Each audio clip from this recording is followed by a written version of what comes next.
What is Project Nimbus? In part two of this series, Google is sharing your information with our ally Israel. I wanted to go over with you what Project Nimbus is. In 2021, Google and Amazon scored a joint contract from the Israeli government to help build cloud computing infrastructure, artificial intelligence, and other technology that would assist the Israeli government and the military.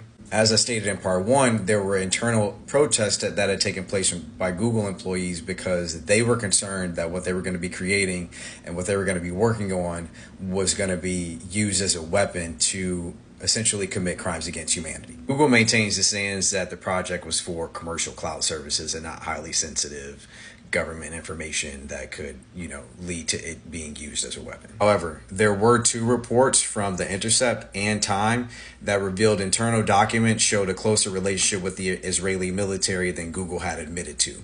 During the protests, there were Google employees that got fired and there were Google employees that got arrested. What stuck out to me most was that during the protests, there were Google employees who marched to the office of CEO Thomas Kurian. Thomas Kurian became the CEO of Google Cloud in 2018, and then he transitioned into the position in 2019. 2 years later, Google scores a contract for Project Nimbus. What I learned was that Thomas Kurian played a central role in securing the Project Nimbus contract for Google. I was immediately curious about where Thomas Kurian was employed before he became the Google Cloud CEO. Before Google, Thomas spent 22 years at Oracle. Now, Oracle is a multinational corporation who provides services around cloud computing services, hardware technology, and other software solutions. Does Oracle have a relationship with Israel, you ask? Yes, they do. Oracle's relationship with Israel was established by former CEO Larry Ellison. They established a relationship with Israel in around 1986. And in 1996, which was the year that Thomas Kurian was hired, Oracle Israel was founded, which established Oracle's physical presence in Israel. I do want to state that there is no evidence or reporting pointing to the fact that Thomas Kurian had anything to do with Israel establishing a relationship with Oracle. Like I said, that was established by the former CEO, Larry Ellison, in 1986, about 10 years before Thomas Kurian was hired.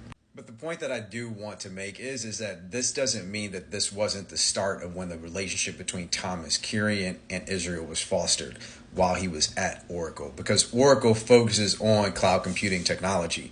So obviously, as far as being hired as the Google CEO, you're not going to hire somebody that didn't have prior experience. You're going to hire someone that's an expert in what they're going to be doing and what they're going to be contributing and bringing to your company. Now, when it comes to this specific deal, when you think about Google as a whole company, there's the CEO, I can't think of his name right now, but there's the CEO over all of Google. And then they have segments of the company where you have CEOs of different sectors of the company.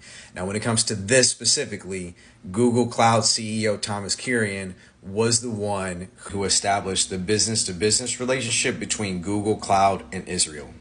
Now, after finding all this out, it made total sense why Google employees marched into his office to protest that these services and this type of technology that they were going to be building was going to essentially be used to commit crimes against humanity.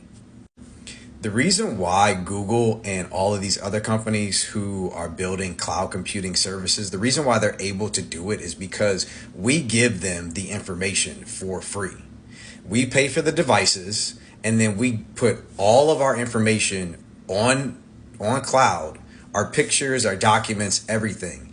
And no, they can't use it against us technically, but they can use that data to build other software and other solutions that could be used for something that is completely out of the norm, something that is absolutely unethical and immoral. And that's exactly what they're doing. As a collective, we really have to kind of pause on how we use technology, and we have to start using technology with intention.